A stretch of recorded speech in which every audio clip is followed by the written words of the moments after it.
So here are some possible fixes against phishing attacks that aren't just asking users to be careful.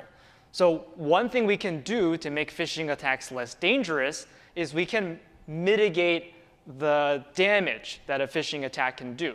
So we already saw that a phishing attack, when executed, could allow attackers to learn passwords. They could give you a fake login box, and when the user types in their password, now the attacker learns the password. So one way to make phishing less dangerous is to require more than just a password to log in. It's no longer enough just to type your password to log in. You have to provide something else. And this way, even if an attacker uses a phishing attack to learn your password, they don't have all the information they need to log in. So this approach is sometimes called two-factor authentication. And the idea is you have to prove who you are in two different ways. And usually the best way to do two-factor authentication is to pick from two separate categories of ways you can prove your identity. So don't just ask for two passwords, then the attacker could just steal both of them. But instead, we'll pick from these three categories, and you'll pick two or maybe even three that you want the user to provide when they log in. So one category is things that the user knows. These are things they keep in their head. For example, a password, a security question like what the name of your first pet is or what your birthday is. Those are things that you remember. The second category is things that a user owns. So for example, your phone. So if you've ever had those notifications on your phone where they say, here's a security push, can you approve? Or you get a secret code text to your phone. Why are they doing that? They're checking if you have access to your phone. So not only do you have to know your password, but you also have to own this device that's your phone in order to log in. And there's also more modern devices like security keys that play the same purpose. And the third category is something that you are. So this is like your biological self. Things like your fingerprint or your face can also be used to identify who you are. So if you pick from two of these three categories, say we require a password and a code from your phone, now an attacker who steals your password cannot log in as you because they won't have the secret code that was texted to your phone. Or they don't have your fingerprint, for example. That's what two-factor authentication is. And a lot of modern systems are moving away from just passwords and towards something like this.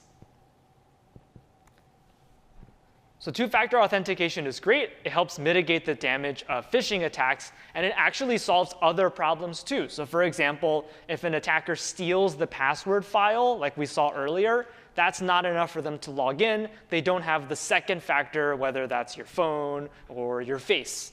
The user could also reuse passwords. And this way, even if they steal your password on one website and try to use it on the second website, they can't do that because your phone is not something that they have. They won't have the secret code that was sent to your phone.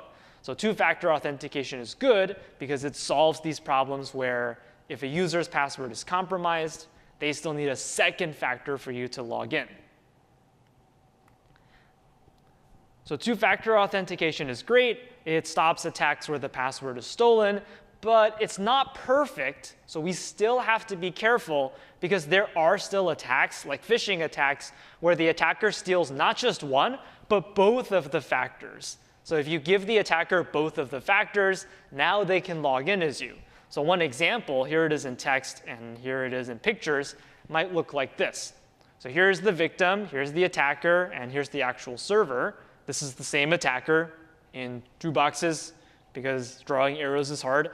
So anyway, the attacker pretends to be the server, and the attacker says, welcome to Google, please log in.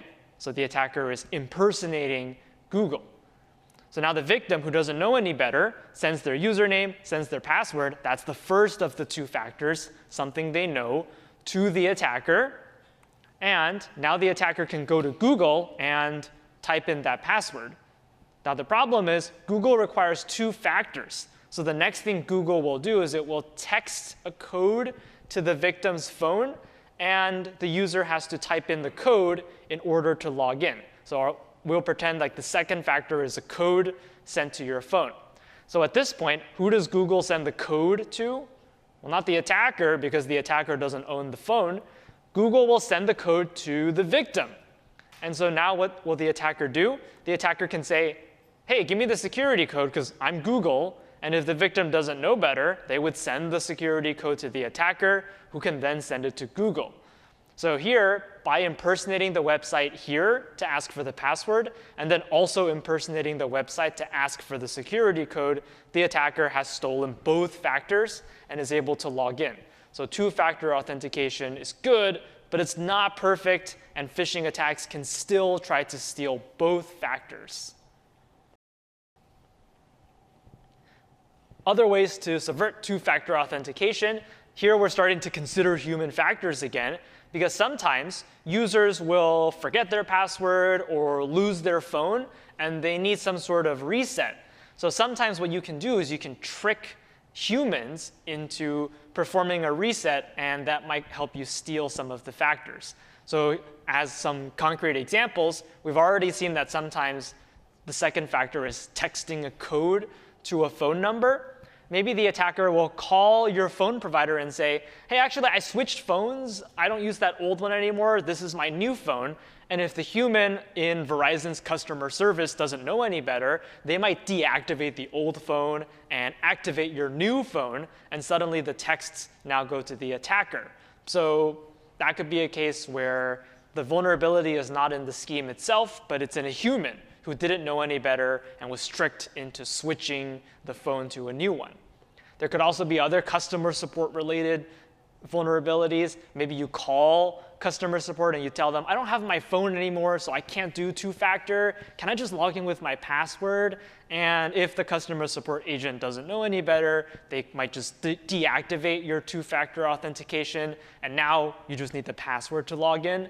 So all of these are human factors. The companies themselves have to make sure that if someone has lost their phone or wants to deactivate two-factor, that they have to validate who you are over the phone.